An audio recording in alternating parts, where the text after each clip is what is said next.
Guys ఈ రోజైతే బొంబాయి చట్నీ చపాతి చేసుకుందామని ఆనియన్స్ చిల్లీ అలాగే కొత్తిమీర కరివేపాకుని తీసుకున్నాను అండ్ శనగపిండి నీళ్ళలో కలుపుకున్నాను అనమాట ఇది.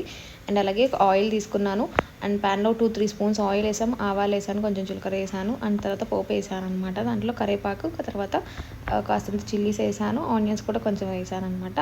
అండ్ వేసి కాసేపు బాగా ఫ్రై చేసుకోవాలి.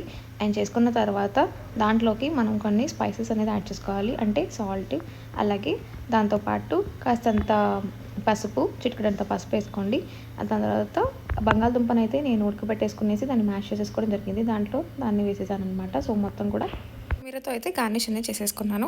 ఆ తర్వాత స్టవ్ వెలిగించి నేను పెనం అయితే పెట్టాను. దేనికి అనుకుంటున్నారా? చపాతీ చేయడానికి. And chapati Bombay chutney it's a perfect combination అండి, చాలా బాగుంటుంది, నాకైతే ఇష్టం, మా అమ్మ ఎప్పుడూ చేస్తూ ఉంటుంది అనమాట. సో చపాతీస్ ప్రిపేర్ చేయడం అయితే స్టార్ట్ చేశాను. అండ్ బొంబాయి చట్నీ అంటే ఏం లేదు, మనము ఏదైతే బంగాళదుంప ఉంటుంది కదా, ఆ బంగాళదుంపని మనము మ్యాష్ చేసాం కదా ఇంత కర్రీ చేసాం, దాన్ని బొంబాయి చట్నీ అని అంటాము. సో అది చపాతీలోకి పర్ఫెక్ట్ కాంబినేషన్ అనమాట, ఆలూతో ఉంటుంది. అలాగే ఇక్కడైతే చపాతీ చేయడం స్టార్ట్ చేసామన్నమాట.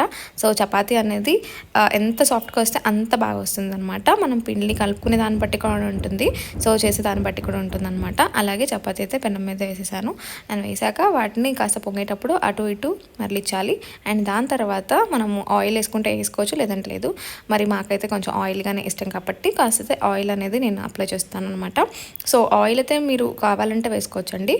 అండ్ అలానే oil are in place of దానికి గీ కూడా మనం చేసుకోవచ్చు అనమాట. చూసారా చపాతీ ఎంత బాగా వచ్చిందో?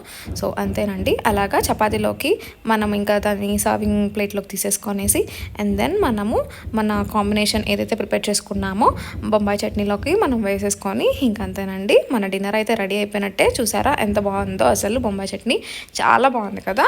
సో అది అంతే, ఇంకా బాల్లోకి అయితే నేను సర్వ్ చేసేసుకోవడం జరిగింది. అంతేనండి. Thanks for watching. Please subscribe to my channel. Bye guys.